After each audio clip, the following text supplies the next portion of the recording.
North Korea के तानाशाह शासक किम जोंग उन हर बार अजीबोगरीब फरमान जारी करने के लिए जाने जाते हैं। इस बार फिर इंटरनेशनल मीडिया में उनकी चर्चा हुई है उनके अजीबोगरीब फरमान को लेकर। उन्होंने देश की जनता पर 11 दिनों पर हंसने, रोने, शराब पीने और एंजॉय करने पर पाबंदी लगा दी है। इसके पीछे की वजह जानेंगे तो आप भी हैरान रह जाएंगे। तो चलिए आज आपको खास रिपोर्ट में दिखाते हैं कि इस बार किम जोंग उन ने क्या नया कारनामा कर दिखाया है। किम जोंग का एक और तुगलकी फरमान।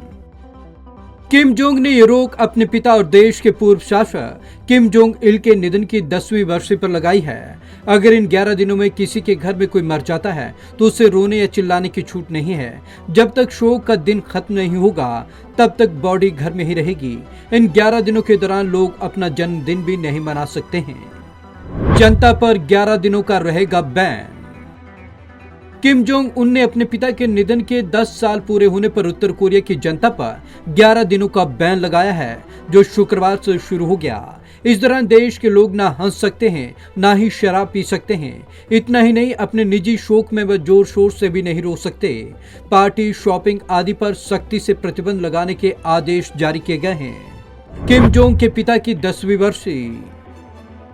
कोरियाई अधिकारियों ने किम जोंग इल के निधन की 10वीं वर्षी पर लोगों को किसी भी तरह की खुशी न जाहिर करने का सख्त आदेश दिया है। इल ने 1994 से 2011 तक उत्तर कोरिया पर शासन किया। उनके निधन के बाद उनके तीसरे और सबसे छोटे बेटे किम जोंग उन उत्तराधिकारी बने हैं। बीते साल की अपेक्षा शोक की अवधि एक दिन और बढ़ी। गौरतलब है कि प्रत्येक साल शोक की अवधि 10 दिनों की होती थी, क्योंकि इसकी पहले से ही ऐसी व्यवस्था थी। अब शोक की अवधि 11 दिन की है। 10वीं पुण्यतिथि है, इसलिए इस अवधि को एक दिन और बढ़ा दिया गया है। अब शोक की अवधि 11 दिन की है। Bureau report, Punjab Kesari TV. चलिए, इतना तो लाजमी माना जा सकता है कि देश के बड़े शासक के लिए शोक मनाया जा सकता है, लेकिन क्या 11 दिनों तक इस तरीके की पाबंदी किसी भी तरीके से जायज़ ठहराई जा सकती है?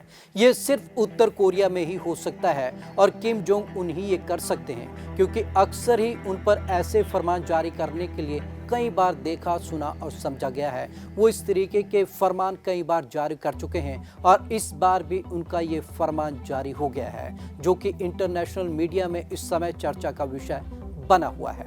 तो आज की इस खास रिपोर्ट में बस इतना ही। विवेक शर्मा को दीजिए इजाजत। नमस्कार।